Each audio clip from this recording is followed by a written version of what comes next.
Okay, shalom. Right, this is a kind of an introduction between some of the teachings I've been putting on recently, which are Torah teachings based on me and my new husband's Torah commentary on the daily Torah portions, and also link that up with some of my former teachings, which are really aimed at revealing Yeshua through the secret inner dimension of the Torah and through the Talmud, the Jewish sages' writings, and trying to bring unity between Yosef and Yehuda.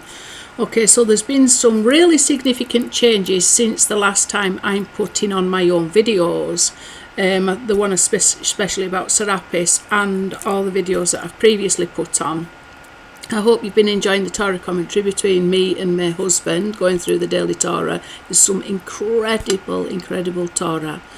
I wanted to just say, since I got back from Israel, I went to Israel twice this year, and I met with some incredible people out there that I've been in contact with daily, learning some wonderful things together, becoming more firmly rooted in the New Testament, which is something that he had abandoned whilst pursuing Orthodox Judaism. And that first started with my friend Michael out in Israel, who I met with, and also more significantly now going through very in depth with my husband Paul. And I'm hoping to introduce some of these New Testament teachings. They're awesome. Just read through John 10 this morning and Romans 11. Unbelievable Torah. It's exciting. It's so exciting. It's all connected to the progress that I've been making personally, but more importantly, since I've been married to Paul. When I was out in Israel, I met this gentleman called Ariel Cohen Olaro. I met him the first time with some good friends to sort of introduce my teaching to him, and with my friend Michael and another friend Ronel, who I spent a lot of time out there in Israel with the first time I went this year. The second time I went, I enjoyed Purim, went to the synagogue of Ariel Cohen Olaro, and also for Shabbat meal. I had the joy of being in Israel for Purim, so one of my motivations were going was, what I could do as Yosef to show Yehuda they are not alone, and also what I could do. Some of my teachings I did from Israel, so if you've been following my teachings, you'll know that I was in Israel. I broadcast them from Israel, but also to be in that land when we're trying to overcome Hamas, the whole concept of this Hamas, and the lies and the propaganda and things like that.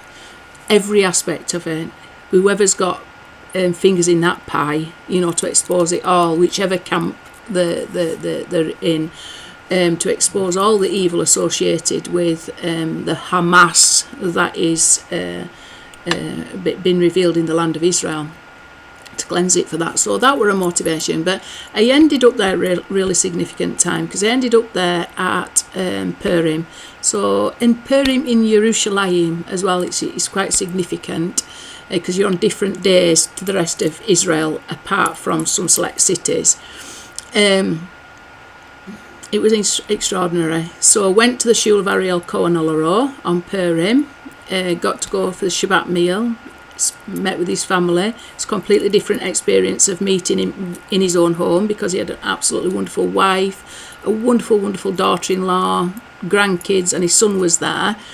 And obviously went with my friend Michael, who we had been studying very intensely some of my concepts and some things that he was revealing through his study, to try and bring that Yehuda and Yosef together. He's Yehuda, I'm Yosef, so working together, and another friend Abigail out in Israel.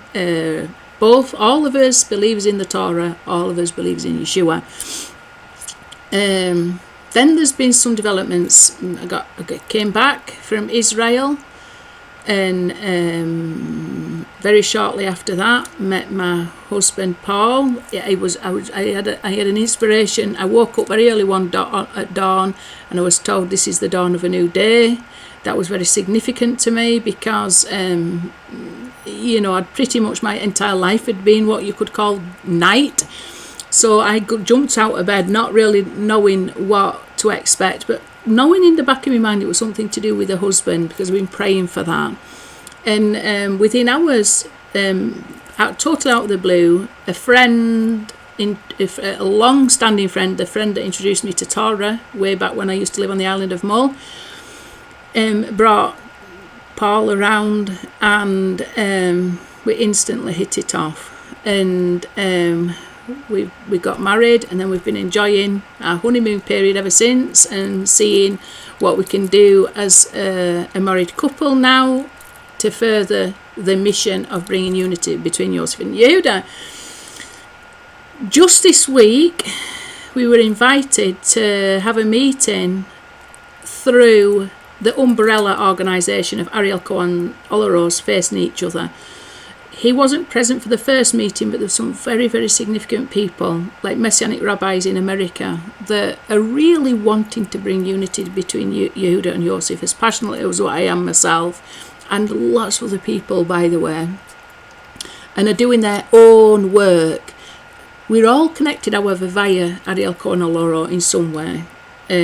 So that's what the meeting was arranged, like people who had some capacity, some leadership, or were doing something toward that end, like this channel.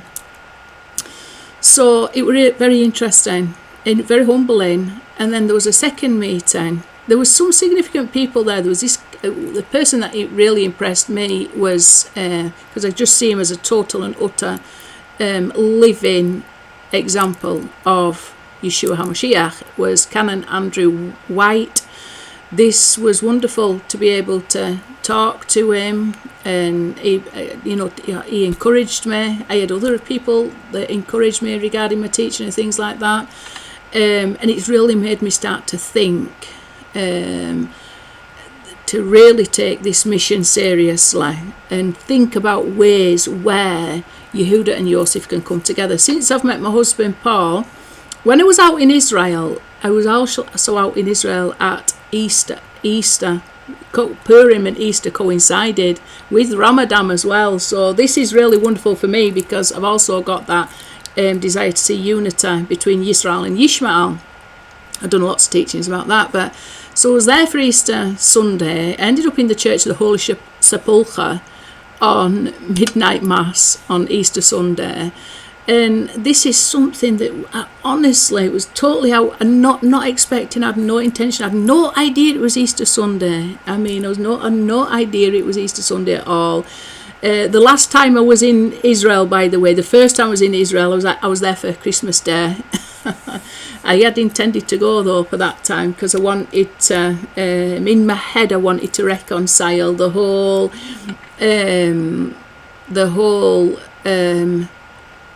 what had been revealed to me regarding Shimon ben Hillel and Shammai Azaken. I'm still in work in progress regards that whole concept, still very interesting to me, but I wanted to go at this time of what is the height of paganism within Christianity and somehow do something holy and truthful. So I ended up on Mount Meron at Christmas Day, singing and praying Nishmat Kol Chai, and praying the 13 attributes of mercy, which Yeshua actually came to reveal, and in defiance of all the concealment that is represented most significantly by the whole concept of Christmas. So that's what I was there. I was there for Christmas and Easter, these two big festivals. But in a way, there was some rectification that were going on. It felt very, very significantly led to be certainly there at Christmas, on Christmas Day, doing what I did, where I was doing it. And this was at the grave of Shammai Hazaken. And it was all very significant, going to the grave of Shimon Bar Yochai as well at that time, and all the mystical secret inner dimensions of the Torah, the desire for it to be all revealed and the truth to be out, the holiness and the kosheress of Yeshua to be revealed despite this horrific pagan concealment, which I talk about a lot. And I will talk about it again later. So Christmas and Easter, and I ended up at the Church of the Holy Sepulchre at Easter, which is again so significant because this is the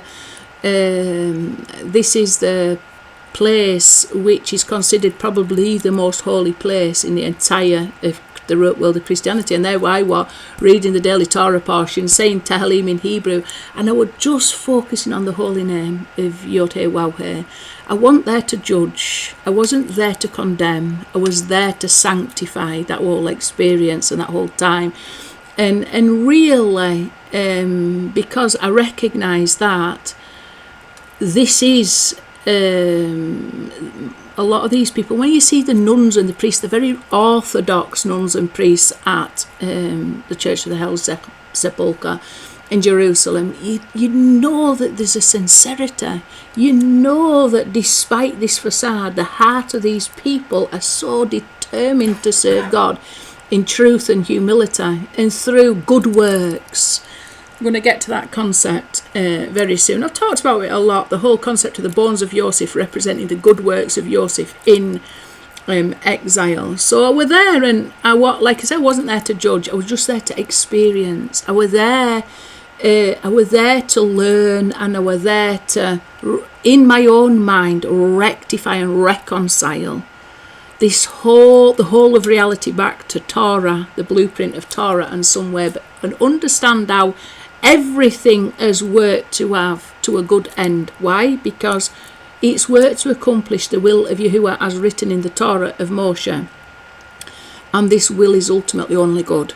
So even the outer facade that's concealed the light of Moshiach Ben Yosef, the truth of the one who emulated the name of YHWH at the upper 13 attributes of mercy, even the concealment itself, these pagan festivals, these gods of Esav that I spoke about in the last lesson, that we need to wrestle with that concealment in order to become Yisrael, Yasha'el, straight to God.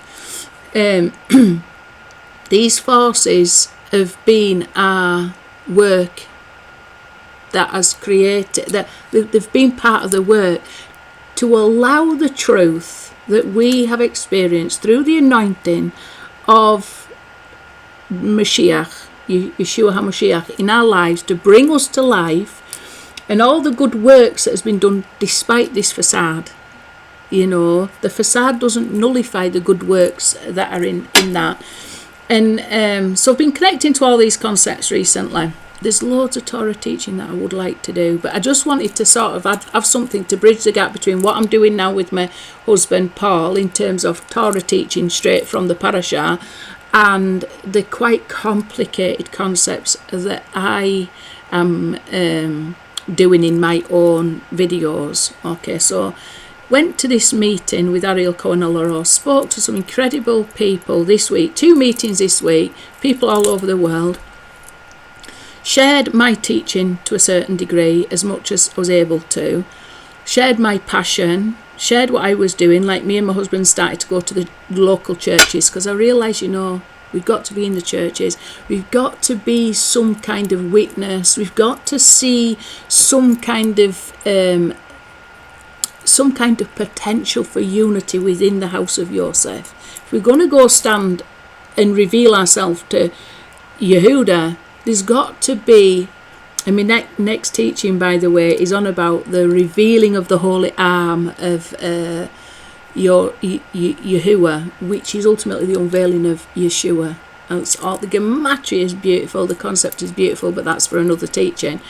So going into these churches, bearing in mind the experience that was rooted in Israel and the Holy Sepulchre, Church of the Holy Sepulchre, and just knowing by divine providence I was meant to be there, even though I wasn't intending to be there. And what I learned from that experience and how it empowered me to realise, our holiness can dominate over the unholiness of these situations. Once we reach a level of spiritual maturity, we don't need to be intimidated by the husks anymore, because we've already got dominion over them. So you see me being in there, just saying the daily portion, there's no intimidation or provocation in my spirit. I didn't feel contaminated, I felt purified, I felt rectified, I felt that rectification, I felt like I was in the presence of YHWH. I didn't feel like this is Satan's territory at all. I just felt I am here for a work that is only good, and for reasons why I don't yet understand. It's becoming more and more clear as time goes by. So started to go into the churches that are local to where I live in Scotland, and unbelievable experiences have been happening since that time. Really feeling the drenching of the Ruach HaKodesh flow through me, the inspiration that is coming to my mind, that is just a revelation of the whole concept of Yeshua HaMoshiach, the living body of Yeshua HaMoshiach, and things like that. The whole strengthening me to believe in myself, the words that came into me to strengthen me to believe in our capacity to make a difference. Just a wonderful drenching and cleansing of the Ruach HaKodesh in these places of what I would have formerly said total idol worship, yet to connect to the holiness of that, the hidden holiness that I am totally aware of, because I've got now faith in Yeshua HaMashiach, because I know who he is and what the purpose of his coming was. And now I've gone back and started to study the New Testament and seen that it's just pure Torah. Utterly and absolutely purely Torah, and you can't understand one without the other. You can't understand the Torah of Moshe without the Torah of Moshiach Ben Yosef. You can't understand the Torah of Moshiach Ben Yosef without the Torah of Moshe. That is why there were two Aarons in the desert, by the way. There was the Aaron HaKodesh and the Aaron of Yosef. So these two are needed to get us through the desert wanderings, the exile, and get us into the promised land.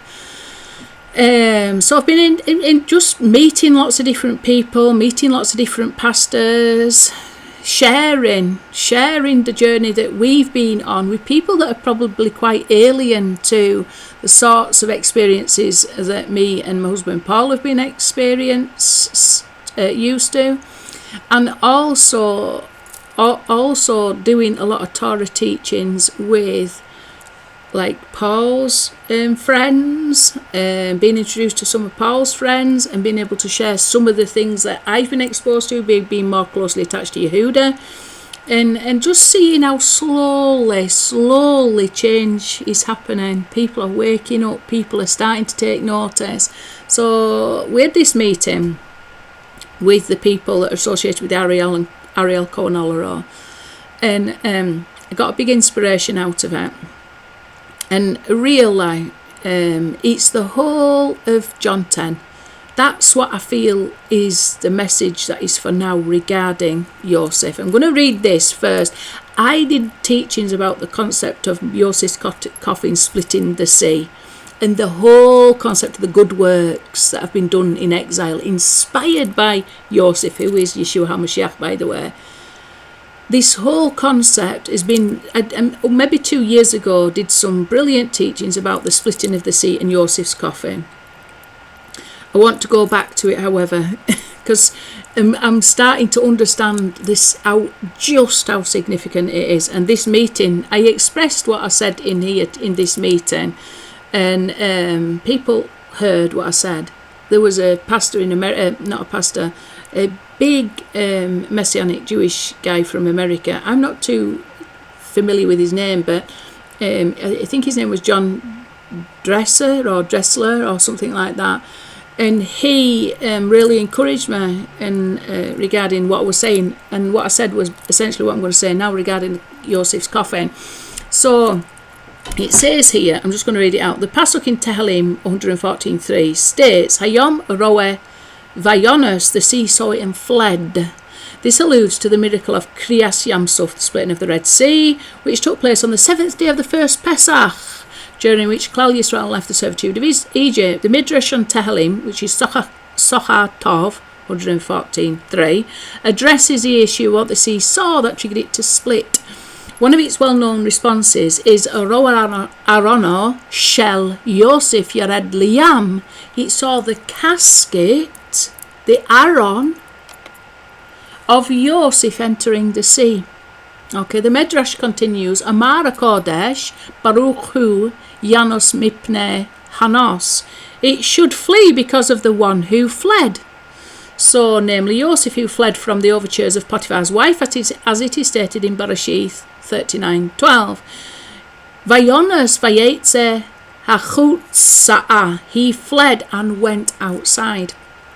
There's actually, sometimes you need to get outside.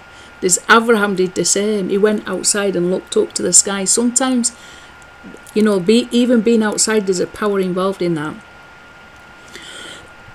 So it says he fled and went outside.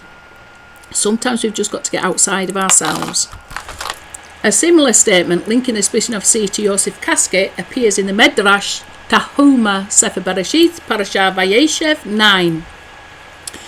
This is taken to mean that in the merit of Yosef, so all the good that Yosef did, and this is talked about in Midrash. When you go to the Midrash of the finding of the bones of Yosef in the Midrash, Moshe couldn't find the bones of Yosef. He was looking at the city.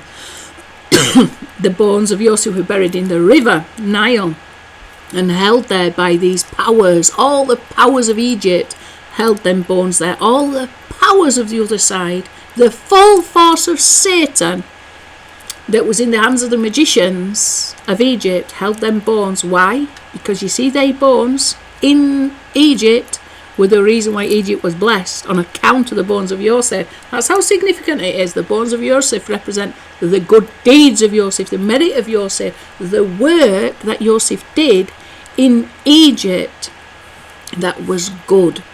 The salvation that occurred through Yosef in Egypt. This is Yeshua. This is Yeshua. This is Yeshua. It's a blueprint of Yeshua, who's now in Edomite exile, doing the same good works through the believers, the true believers who have faith in the life and being of Yeshua HaMashiach and the anointing that they have received when they were born again into that faith in him who perfectly emulated the name of YHWH according to the 13 attributes of mercy. In my opinion, the sages say that the 13 attributes of mercy that passed by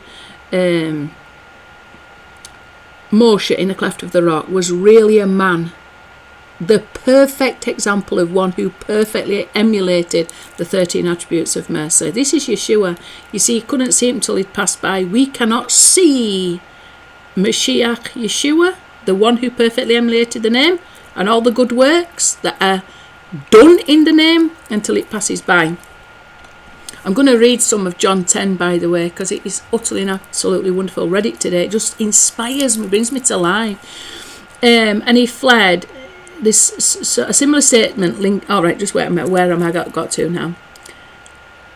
It says, this is taken to mean that in the merit of Yosef, Am Yisrael earned the privilege to have the sea part for them and thereby yield their final salvation from the approaching Egyptians. However, it remains unclear as to precisely how Yosef's merit served as a catalyst for the sea to split. I'll tell you why, because it's not a mystery anymore, because we've got 2,000 years have gone by, and we told you'll not see me again until say Baruch haba B'Shem YHWH, or B'Shem Yahuwah, or B'Shem Hashem, as some people say it, or B'Shem in the name of the Lord. Blessed is he who comes in the name of the Lord. I don't care how you say it, as long as you know what it is. These good works are the ones that are done in emulation of Yosef, who emulated the name YHWH. These are peoples whose lives have been a witness to the power of the name as revealed through the life of the life and being of Yeshua HaMashiach. I actually challenged some thinking within the meeting that I went to, because I mentioned about the bones of Yosef and the good works, and I was challenged and said, oh yeah, the good works lots of Christians have been doing, like the Holocaust and things like that, and I said no, that was not Christians. They were not Christians, they were Amalekites. You know, why did the Amalekites get into Christianity? Because Christianity represents Yosef, and Yosef represents a good few number of the tribes of Israel, 10 tribes of Israel. The mixed multitude is the problem with Israel, because the mixed multitude came out of Egypt with Israel. So it got both into the camp of Judah and both into the camp of Yosef. And this is a very powerful element within those camps, dominating in the time of exile. Okay, we've got to dominate over this force eventually with the true light of the name of YHWH that's been revealed to us either through the Torah of Moshe, to the really the true Jews are actually keeping it as it's supposed to be kept for the sake of his name to be revealed, Lishma, and the true Christians who are really, truly believing in the example of Yeshua and doing in accordance to his life and way and being. So I said, no, that says the true Christians were the ones who were sacrificing their life and risking their life to save the Jewish people. They were the ones who believe in the example of love that was shown to them through Yeshua Mashiach, and they were the ones that are expressing that love to the rest of humanity. And especially the Jewish people. So the true Christians, the ones who are actually doing the good works because they are so inspired and believe in the example of the life of Yeshua that now lives in them, these are the ones that were saving the Jews in the Holocaust. Okay? And a lot of them were fighting. They was fighting the Amalekites. They was down on the ground, giving their life to fight the Amalekites, this force that was hell-bent on not only destroying Israel, not only destroying the Jews, it was out to destroy Israel. It was out to destroy Israel. It was out it was out to flood the entire of Europe with the seed of Amalek. Let's not forget that it wanted the entire of Europe to be Nazi-dominated, Amalekite-dominated lands. These lands belong to Israel. Okay, because they were founded by Israel. The Great Britain and all these is really the lost house of Israel. This land belongs to Israel. It doesn't belong to Ishmael and it doesn't belong to Amalekite. They're going to find out at some point. I've nothing against the Ishmaelite being in Europe. They just need to know their place. A similar statement linking the splitting of the sea to Yosefs Casket appears in the Midrashic. Right, we've gone through that, sorry. However, it remains unclear as to precisely how Yosef's merit serves as a catalyst to the sea, because those good works are good works done in the name of YHWH through this example, as the example that was shown Moshe in the cleft of the rock. They have been simply imitating what have been shown to them. What has been shown to them has been garbed up in the filth of Edom, the 70 gods of Edom. I spoke about this a lot. It doesn't mean to say that at the heart of all that, there's these works that are done for the sake of the name of YHWH, and that's what we need to redeem. That's what we need to go and get. So furthermore, the expression that the sea split in response to the sight of Yosef's casket requires explanation. It should have stated that it saw the image or face or soul or his merits.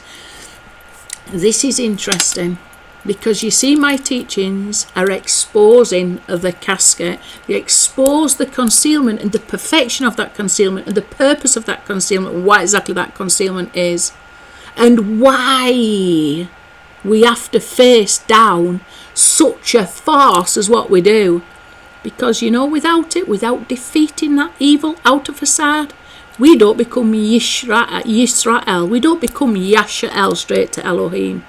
We don't become that because we haven't fought all the powers of Satan. Yaakov fought the angel of Satan all the way through the night, then the day dawned. And this is what I feel like I'm experiencing now. Some dawning of a new day, some new reality, some new opportunity, some new level of revelation, some new level of rectification. That day dawn has just begun. I'm looking for the sunrise now. But we have been battling with these forces of Satan for 2,000 years now. We have won. He is defeated. We are witnesses to it. Okay, these good works are intact, even if it's in our mind. We know who they belong to. We have to be zealous for that, because we're constantly told, just as we had in that meeting, constantly reminded of the outer façade.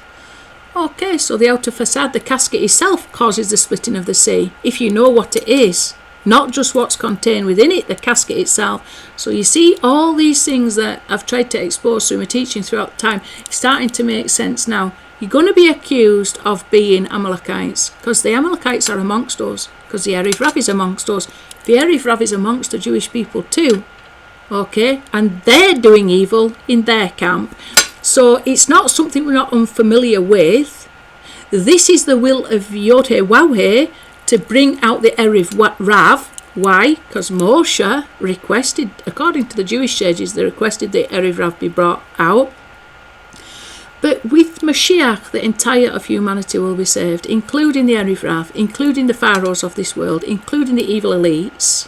Yahuwah's plan for the entire of humanity, because all humanity fell and all humanity will be resurrected in the final Adam. Okay, and we're slowly getting to that time. We're really right there now. So, furthermore, the expression that the sea split in response to the sight of Yosefs Casket, i.e. all that concealment itself, is Torah. It's Torah. It's going to reveal the absolute oneness of Yahuwah. You see all that façade that through men's evil choice created the façade that concealed this awesome light of the Yechidah, the Moshiach, the HaAganuz. All that's part of the Torah. And it's also part of the maintaining free will. Because if YHWH would decide to bring this light into the world, he had to bring the equal opposite, concealment, and that is what he did. And we have to wrestle against that concealment to reveal what's buried in it. And then you see these bones? They go into the Holy Land. They don't belong in Egypt.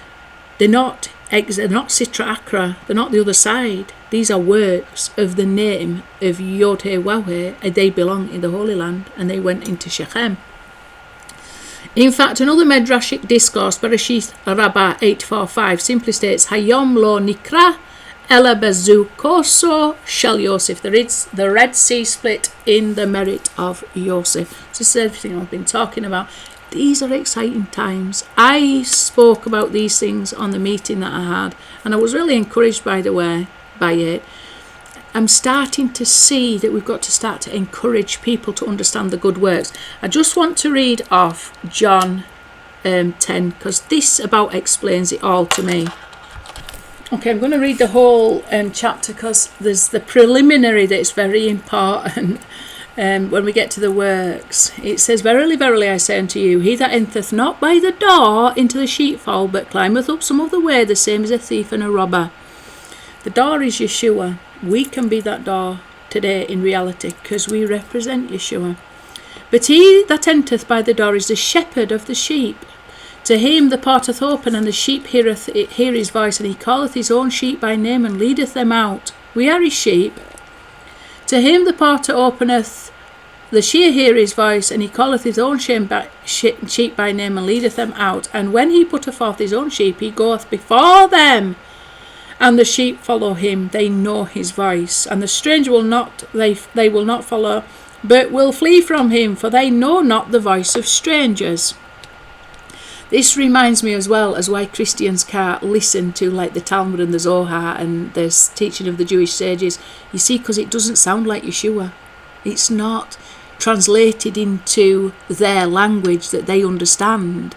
There's got to be a little bit of a modification goes on with the sages' writings to be able to be heard by Yosef, the sheep that are in the fold of Yeshua HaMashiach, because there's just a different accent. There's a different slant, there's a different perspective that these sheep don't recognise. They're not going to listen, in other words. They need to hear from the shepherd, the good shepherd. They'll hear his voice. They won't hear strange voices. And some of these teachings, look at the teachings within Judaism. It's very strange teachings. They're very strange teachings to the house of Yosef that is led by the good shepherd. The parable spake Yeshua unto them, but they understood not what things they were which he spake unto them. Then said Yeshua unto them again, Verily, verily, I say unto you, I am the door of the sheep. You see, I am the door of the sheep. You want these sheep back? You're going to have to understand which door they came through. All that ever came before me are thieves and robbers, but the sheep did not hear them. I am the door. By me, if any man enter in, he shall be saved, and shall go in and out and find pasture. The thief cometh not, but for to steal and kill and to destroy. You see, if you go out of the Good Shepherd's territory, because of the false doctrines, the evil shepherds that we come across, the religious evil shepherds, the Erev Rav evil shepherds, you're in trouble. You're not getting shepherded by a true believer, emulator of Moshiach. You're in trouble. You're in trouble. And this is what we find in Christendom, and this is what we find in Judaism, that evil shepherds, they are not having you be empowered to do the good works to emulate the name. They are wanting you to glorify them and feed them. You're their dinner. The thief cometh not, but for to steal and to kill and to destroy. I am come that they may have life. What is life? Life is the name of YHWH, and we get that through emulation. And that they might have it more abundantly. Yes, please. We want to be refined to this degree that we can say, I and my Father are one, like what Yeshua said. There's nothing in me that is not in some way emulating thought, word, and deed the name of YHWH. I am the good shepherd. The good shepherd giveth life, his life for the sheep, which he did, that we may be saved. But he that is an hireling and not the shepherd, whose own the sheep are not, seeth the wolf coming and leaveth the sheep, and fleeth, and the wolf catches them and scattereth the sheep. The hireling fleeth because he is an hireling and careth not for the sheep. I am the good shepherd, and I know my sheep, and I am known of mine. Which is true. Which is true. We know him. We know him, and we know the Father through him. As the Father knoweth me, so even so know I the Father, and I lay down my life for the sheep. And other sheep I have which are not of this fold, that also I must bring. And they shall hear my voice, and they shall be one fold and one shepherd. This is Yosef. So that within the house of Yosef there are both the lost house of Yosef plus Gentiles, true Gentiles, but predominantly the lost house of Yosef, because Yeshua said, I come only for the lost house of Yosef. Therefore doth my Father love me, because I lay down my life, that I may take it again. No man taketh it from me, but I lay it down of myself. I have power to lay it down, I have power to take it again. This commandment I have received of my Father. Then there was a division therefore again among the Jews for these sayings, and many of them said, He hath a devil and is mad. Why hear ye him? Others saying, These are not the words of him that hath a devil. Can a devil open the eyes of the blind? And it was at Jerusalem the feast of dedication, and it was winter.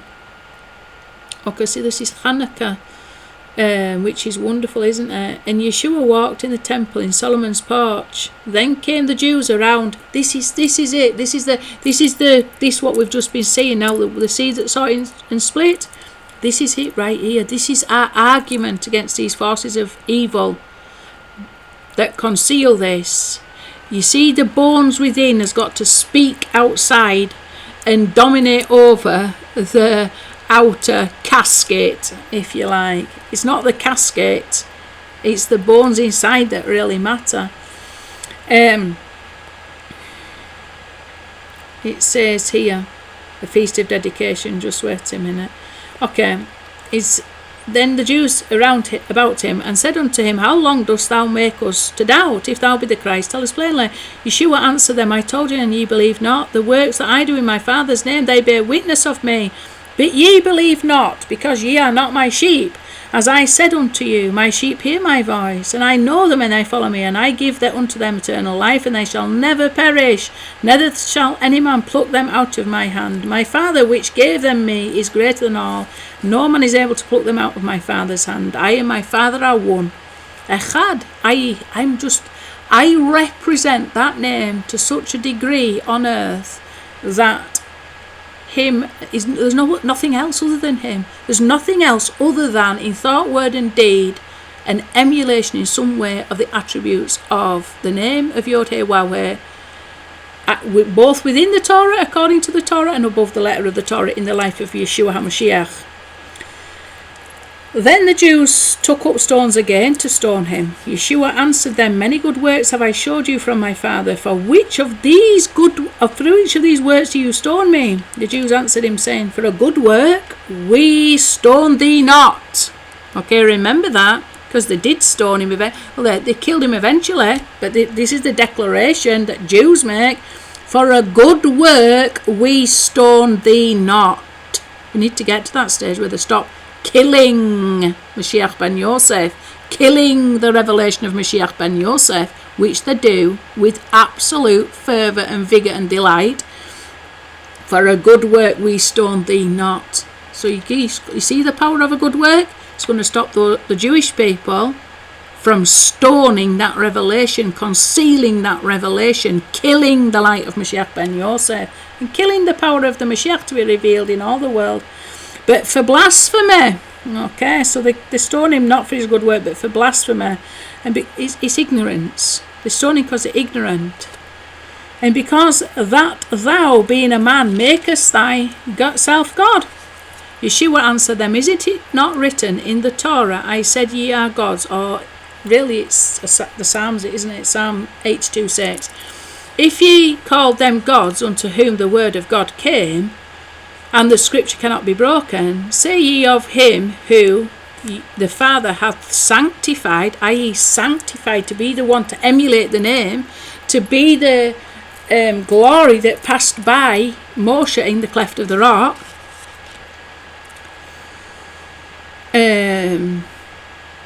Ye say of him whom the Father hath sanctified and sent into the world, thou blasphemest, because I say I am the Son of God?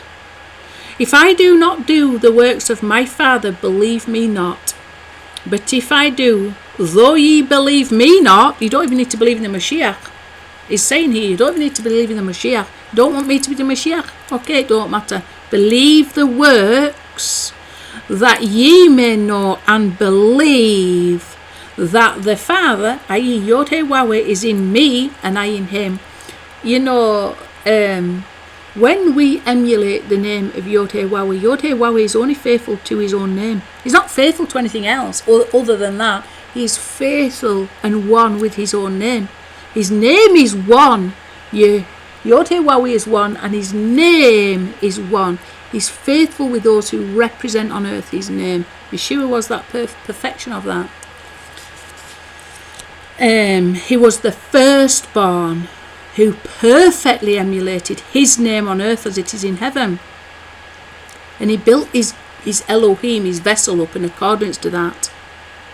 Everything he thought, spoke and did in physical reality was to contain a revelation of, was in accordance to the inspiration of the name of YHWH, that he was able to perceive the heavenly, hidden, invisible power that is YHWH. He made visible to us through his thoughts, words and deeds.